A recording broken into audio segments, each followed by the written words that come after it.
objective function that is very clearly stated in the problem statement. For example, if we go just right to the last two statements in the first problem, although I can read to you the first problem. A merchant plans to sell two models of home computers at a cost of $250 and $400 respectively. The 250 model yields a profit of $45 and the 400 model yields a profit of 50. Now the merchant estimates that the total monthly demand will not exceed 250 units. Find the number of units of each model that should be stocked in order to maximize profit. And assume that the merchant does not want to invest more than $70,000 in computer inventory, meaning to say the total cost is going to be 70,000. So the last the second to the last statement, find the number of units of each model that should be stocked in order to maximize profit. So what is our objective function here? Our objective function is Max profit. Yes. Maximize profit. maximize profit. But where do we get the profit? So the first clause will give you a hint. Find the number of units of each model. So what is unknown? What is unknown? Number of units. Number of units. Units, miss. Number of units of each model. Okay, that's already very clear. So you can say if you let X be the first model, and the first model is what? Is the first model? The 250, right? That's the first model, the 250. Yes, Yes, miss. miss. And the second model, Y, will be the 400, right? Okay. So the 250 model yields a profit. So actually, your unknown here is, let's say, X for 250 and Y for the 400. So your unknown is what? Number of X and number of Y that should be stocked in order to maximize profit. And so, how will you formulate your objective function? Your objective function, since it's going to be profit maximization, will be the components that come up with how much profit are you going to generate for X and how much profit are you going to generate for Y. And in this case, we have what's the profit for X? 45, miss. 55, miss. 45. And what is the profit for Y? 50, miss. 50, miss. 50. So that means you will have X multiplied by the individual profit, which is 45, and then plus Y, and then multiply by its unit per unit profit is going to give you the total profit, right? Yes, miss. Hello, how about the others? I'm giving you a guide, no? Okay, so you now have your objective function. The next question will be your limitations. What are the limitations here? The merchant estimates that the total monthly demand will not exceed 250 units. Or what does that mean? What does that mean? Anybody? Less than or equal to 50, miss. The X together with the Y will not be more than 50, right? Yes, miss. Yes, Mm. miss. So that means your X plus Y is going to be Less than or equal less to than or equal to 50. Okay. 50. What are the other what are the other um, components here of your limitations? Uh, the merchant doesn't want to invest more than 70,000. Yes. Okay. So how are you going to quantify the $70,000? Cost sa model, miss. Yeah. The model, you have two models, X and Y, right? Yes, miss. Yes, miss. Okay. So for the X model, what is the cost per unit? 50. 250, miss. And for the Y model, what is the cost per unit? 400. 400, miss. 400. And what are you going to do? The number of units of X and Y multiplied respectively by their cost should not be more than $70,000. Did you get it? Yes, Yes. miss. Okay, so are we done? Not yet, miss. What's lacking here? Non-negativity constraint, miss. Okay, how about the rest? Is it clear to you, everybody? Any Yes, Yes, miss. miss. questions? Okay, so I'm guiding you how to answer number one, right? Yes, miss. Yes, miss. Mm. Take note that in number one and number two, I'm only asking you to to identify your objective function and your constraint. It will only be in number three that you are going to solve. Can you follow? Ang Okay, number three, miss. ang full solution. Number one, you are going to just formulate your objective function and your constraints. The same way for number two. Are we ready to go to number two? Hello? Yes, miss. About the rest? Yes, miss. Si Kathiera may sigig tubag ay. Ang uban wala. So you have a fruit grower has 150 acres of land available to raise two crops, A and B. It takes 1 day to trim an acre of crop A and 2 days to trim an acre of crop B. And there are 240 days per year available for trimming.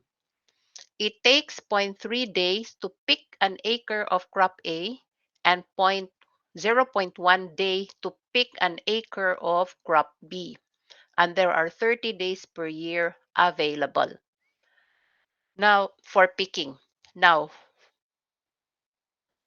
do you know what you're doing? You are cleaning first, you're trimming, and then after trimming, you're going to pick, no? To pick the crops. Okay. Now find the number of acres of each fruit that should be planted to maximize profit, assuming that the profit is $140 per acre for crop A and $235 per acre of crop B. So what are our unknowns here? What are our unknowns? Any dili na sad si Kathia motubag ha, lain na sad. What's our unknown? Anybody?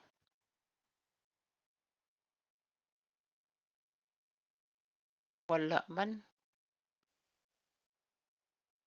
Anybody? Oy, what is our unknown? It's there in the problem. The number of acres, miss, of each fruit that should be Number of planted. acres of each fruit, no? That should be planted. Okay. So what are our fruits? What are our fruits? A and B, miss. A and B. Therefore, what should be your first assumption here? What your what your unknowns will stand for. So, number of acres of fruit A and number of acres of fruit B. So you can just take note of letter A and letter B. So let A be the number of acres to be planted with fruit A, and B is the number of acres to be planted with fruit B, or crop A and crop B. Did you get it? Yes, Yes, miss. miss. Okay, what's the objective function here? You are to minimize or maximize? Maximize Maximize, profit, miss. miss. Oh, klaroan na ha. Planted to maximize profit. And then the contribution of the profit is what? 140 per acre of crop A and 235 per acre of crop B. Now, is that clear? Yes, miss. Yes, miss. Okay. What are our conditions? What are the two processes being done here? Trim and pick, miss. Trim and pick. Pareha ni sa katong problem bitaw nato nga tables and chairs. You remember? Hello? Katong Yes, miss. tables and Yes, chairs? miss. Also, okay. So you will have availability. What is the availability in terms of trimming?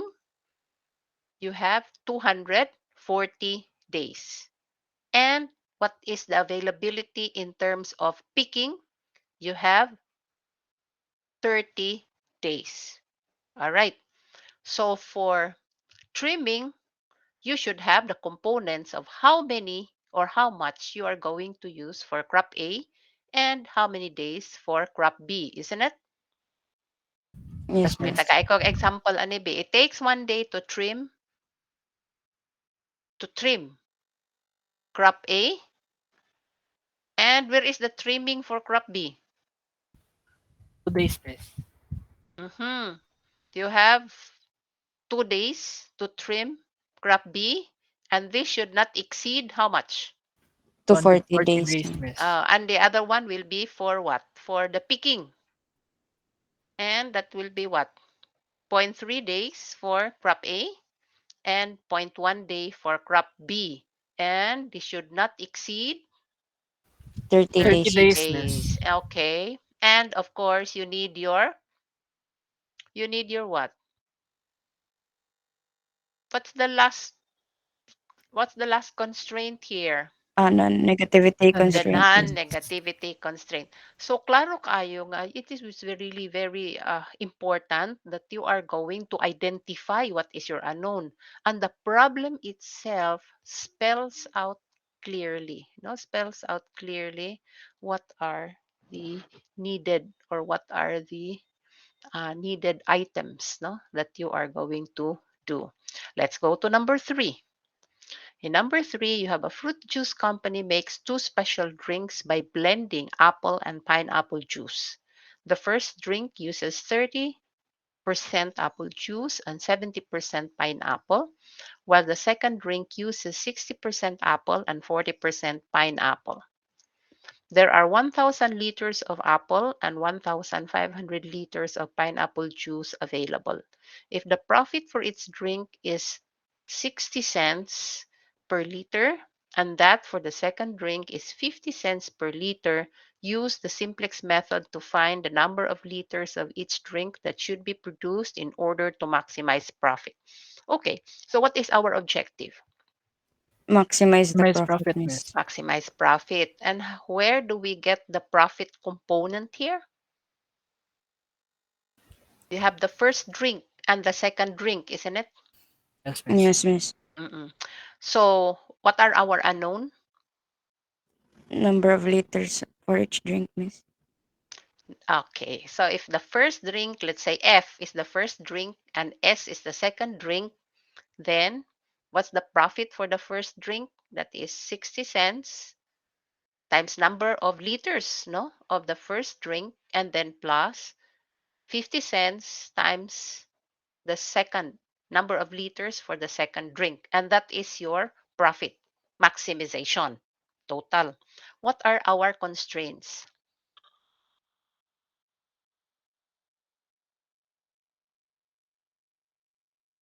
What are our constraints?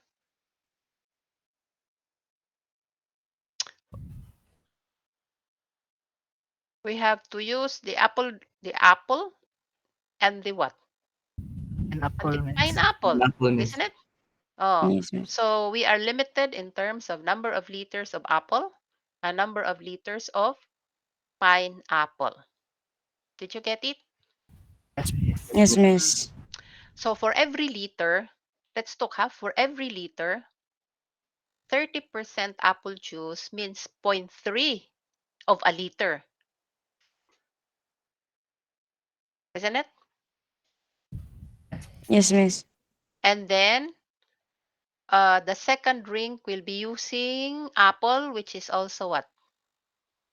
Zero point 0.6 of a liter because that's 60%.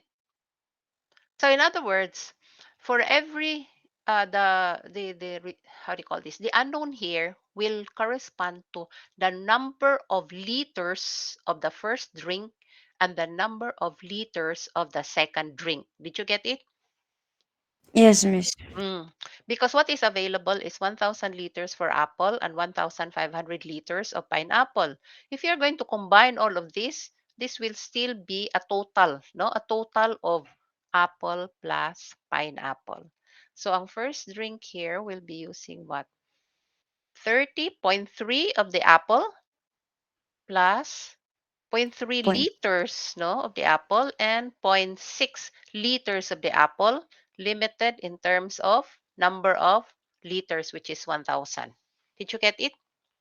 Yes, Yes, miss. miss. And Yes, then the miss. second will be what? Zero point 0.7 of the Yes, miss. pineapple and zero point 0.7 of the pineapple. So where does the zero point 0.7 go? It will be the first drink, right? Yes, miss. And then for the second drink, it's zero point Point. 0.4 of the second drink for the second drink, right? Yes, And miss. this will be limited to 1,500 liters. So do we have now the major limitations? We have the major limitations, right? Yes, Yes, miss. miss. Mm. And what we need would only be the non-negativity constraint, which is what? XY is greater than or equal to 0. Not x, y, uy, kay kung mag-f og x, s FS. day ko, di ba? F and S must be greater than or equal to F and S. 0. Pero katong F ha is the number of liters of the first drink. Take note of the unit. And S is the number of liters of the second drink. You can also have D1 as number of liters of the first drink and D2 is the number of liters of the second drink. Pero usahay malibog man mo kung naay mga subscript, no? So you better just use, you can use X and Y if you want to. All right. Now, since you're going to use the simplex method, what you're going to do will be to transform this into its standard form. Bayon sa may standard form, ani?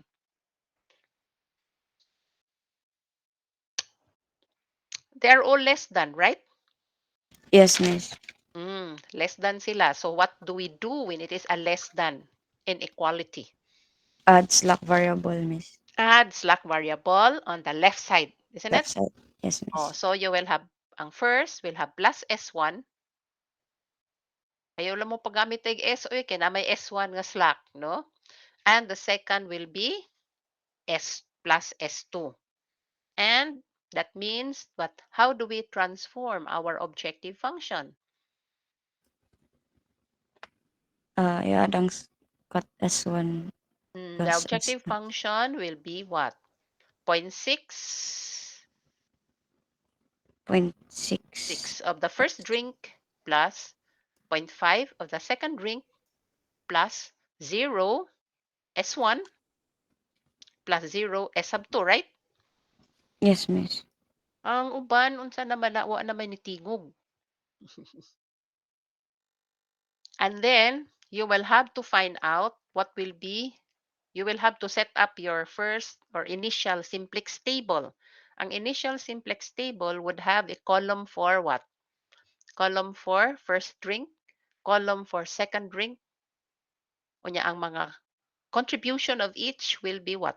Zero point 0.5 for the first drink and then zero point 0.6 for the first drink and zero point 0.5 for the second drink in terms of dollars.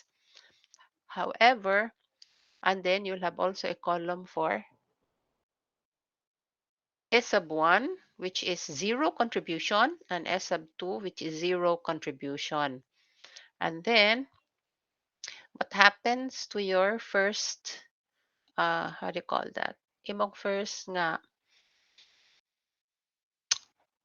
table, second row, I mean, will have to be what? Zero point 0.3 for the apple juice, right? Yes, miss. And zero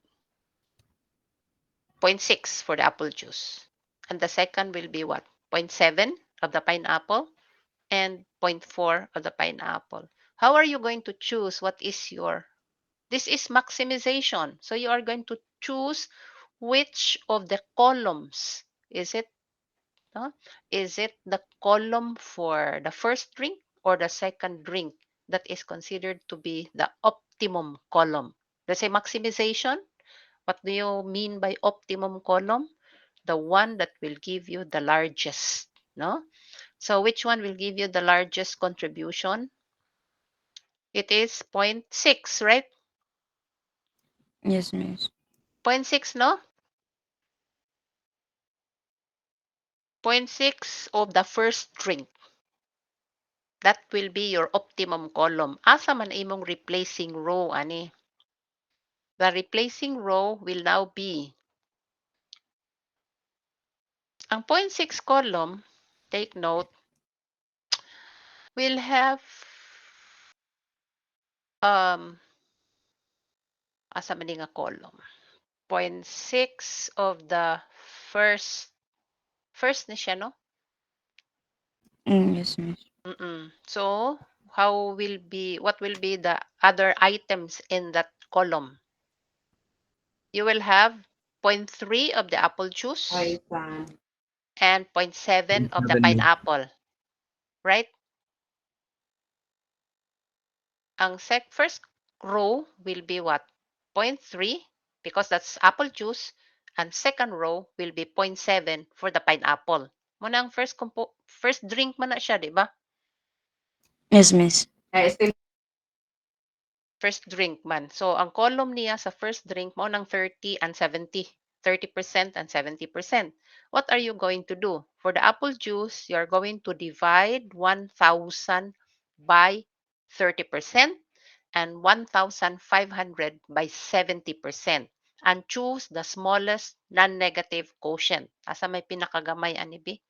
1,000 divided by 0.3, how much?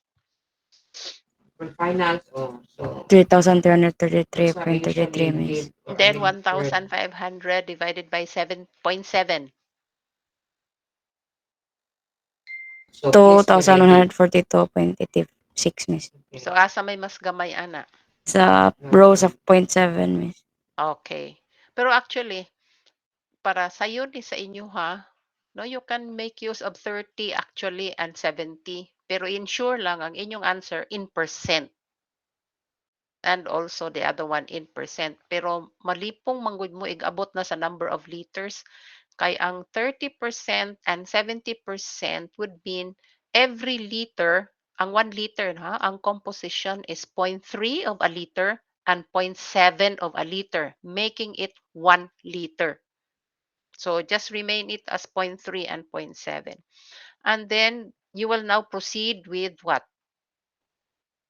What is your replacing row there? Ang zero point 0.7, ang 1.5 divided by zero point 0.7, right? Yes, miss. Yes, Miss. So, what will you do with zero point 0.7? Mo na siya ang imong pivot number. I-divide ang the rest sa row, miss, by By 0.7. 0.7 to make it 1, right? Yes, miss. Yes, Pero miss. kanang zero point 0.7 himo nimo 0.1. And what will you do with zero point 0.3?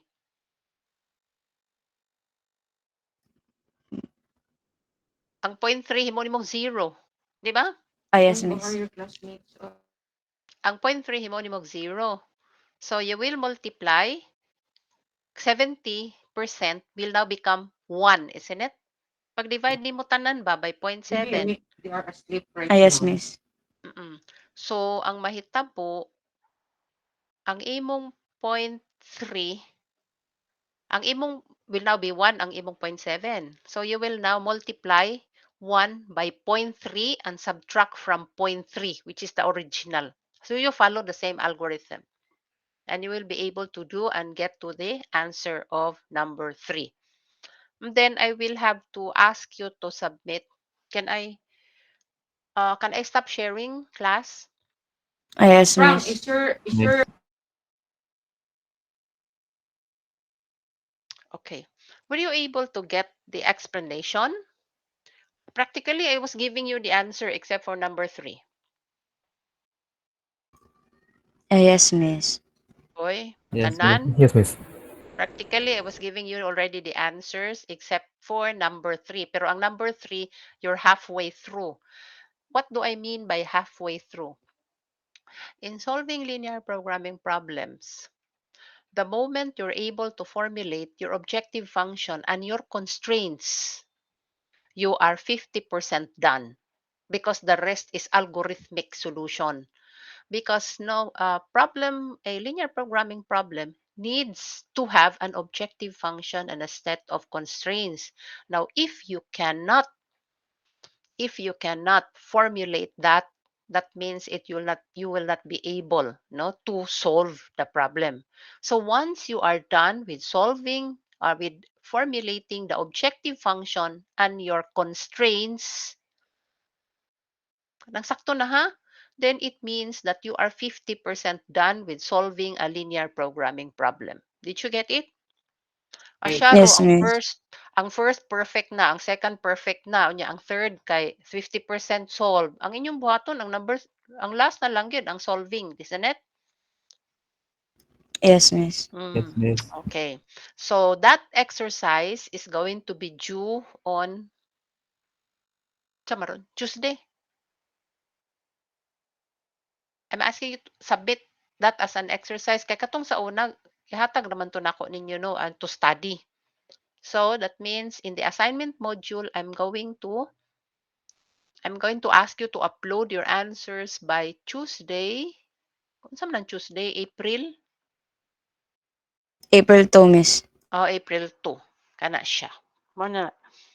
Pero on April 2 and then after that your April 4 and uh the next week you are going to go to class because Mr. Maderaso no will be handling your class, but it might not be he how do you call that, he asked me if he can give some supplementary lesson on programming. So katong na mga problema sa programming in unsa nga programming, unsa inyong programming subject karon? Unsa inyong programming subject karon? Sofia, na kay programming project karon? Wala, miss. Wala. Pero that can serve as a what? As a kanang supplement, no? Refresher. Wala na may programming subject karon? Wala Or na, no? miss. Miss. Kinsay naa pa? Nayuban naa pa. No? So for those who do not have, you just have to attend the class and then listen to whatever is going to be discussed by uh, Sir Mads, no? Pero um, ang what is due in your exercise will have to be on kanus ana on Tuesday, no?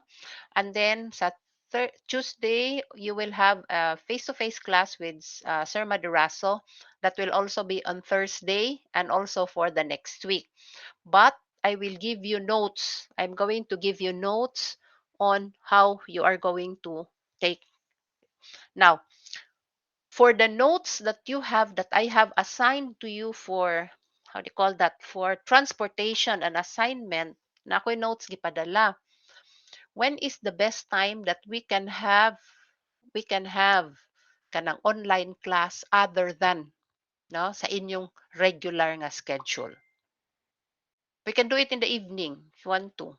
Para ma-explain to nako ang akong gihatag nga notes, no? You don't have to study it on your own alone. When can you be free? Evening lang kay para daghan mo og time.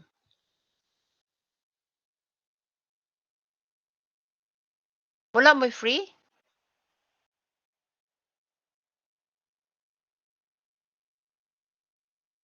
8 p.m. Any day? Specific? Not weekends. Ayaw ng weekend.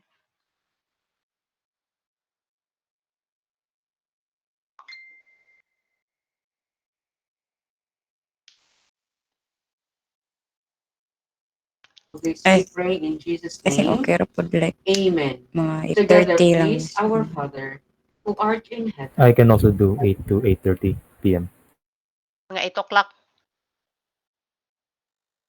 So, kind of, Yes, 1 miss. hour ra ta, pay ako ra tong explain ang katong kuan, algorithm. Any day also, Sebastian? Yes, miss. Mm. Kathia? Intercede for all of us. Okay ra, Together, miss. please. Madala Hail ko, Mary, miss. full of grace. Kahit. Okay ra ka? The Lord is with Kainin. you. Di, Okay, Blessed are miss. you. Yes, miss. Yes, miss. sige. Ayaw lang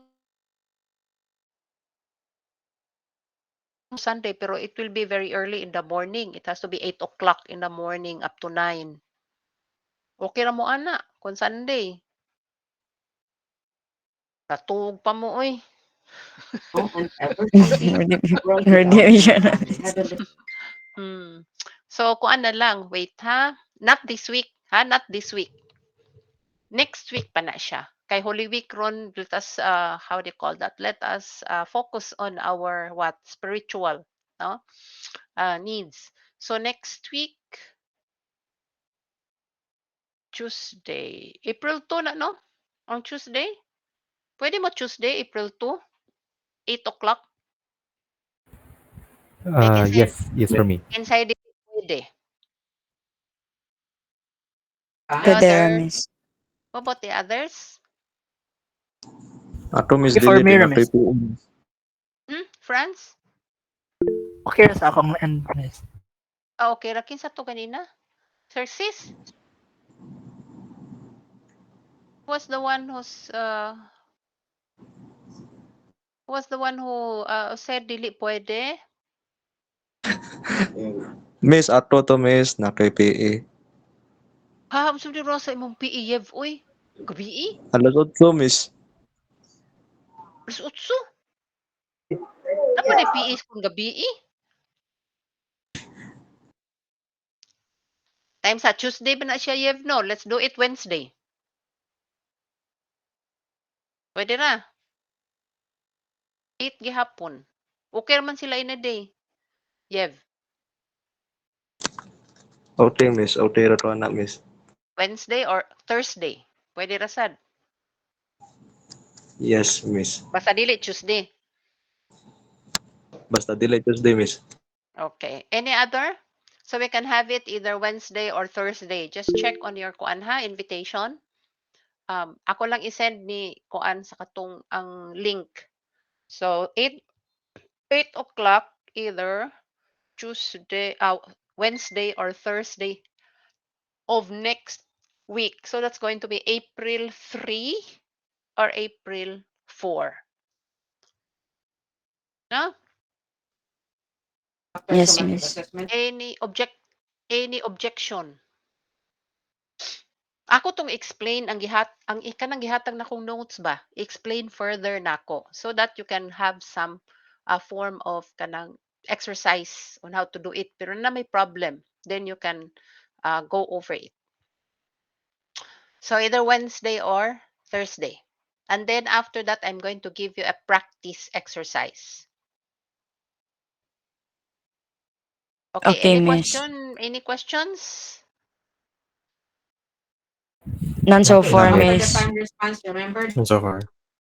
So Wednesday lang siguro ta. Wednesday of next week, that would be April 3. No, April 3. Yeah, gabi. Oh, or anyway, we'll have a choice, April 3 or 4. I will just put it in the calendar. I will create kuan. Yan napay and then forward the link to Kathia and the rest and then make sure that you share it with your other classmates. So anything else? Problem? So kanang akong gipahimo ninyong exercise, when is it going to be passed and uploaded in Canvas? This Tuesday, with miss. the Next Tuesday. Tuesday, miss. Tuesday. Next Tuesday of next week. Okay. Any other question? Any other final question? exam. None. Fine. Clarification? So for the summative None assessment, naman None for for me, me, miss. miss. None for So me, miss. okay. So that means we'll call pila na mo kabuok karon? 1 2 3 4 1 2 3 1 2 3 4 5 6 18 20 19, 20, 21. Nagklase man siguro ang uban. No? Okay. So, see you virtually next time. Wednesday or Thursday at 8 o'clock in the evening. Pero na-send, Kathia and Alan and Sophia, were you able to see sa notes Then na akong gisend? please let me know. Ah, yes, miss. Those Nasend who are na not ako sa able to GC take na, the miss. unit Sige. Nagklase imong mom, Kathia. Ay, miss. I don't Sorry. give Pareha. Sige, sige. Okay. So, see you next time. And good luck. And happy Easter. prefer to Okay, give Ben, you thank you, Thank you, miss. miss. Yes, bye, thank you. Thank you, miss. Okay, bye. Goodbye, miss. Bye.